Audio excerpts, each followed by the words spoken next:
I'm sitting comfortably. Then I'll begin. Many years ago, when I was a young man, centuries ago, I was a very earnest Methodist lay preacher. Earnest by name, earnest by nature. Well, we were expected to go out into the darkest wilds of Lincolnshire and spread the word. Well, my first assignment away from home was at a place called Great Limber. way out in the sticks. Well, I decided to go on my bike. It was a round journey of about 40 miles, and I set off very early because, well, obviously I didn't want to be late for my first service away from home. Your Nana packed me some sandwiches and a bottle of pop, and away I went. Oh, it was a hot, sticky day. And when I was about halfway there, I stopped and drank the pop, glugged it down in one fell gulp. Big mistake.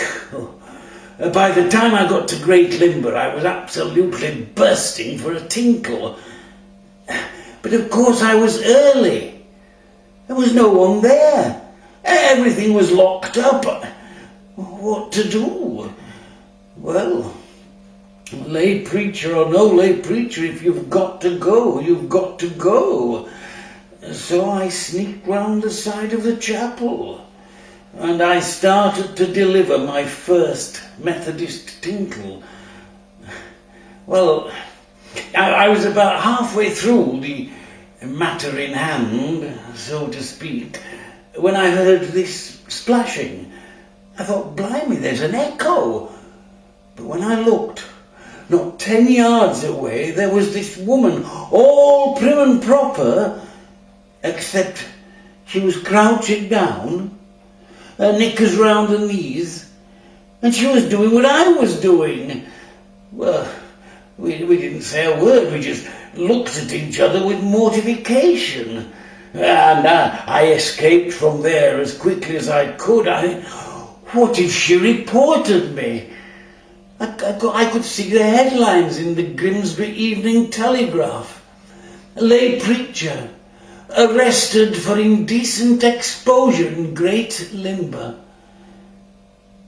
Well, to cut a long story short, I went back to the chapel in time for the service, and of course, at this time I was met by all the chapel bigwigs.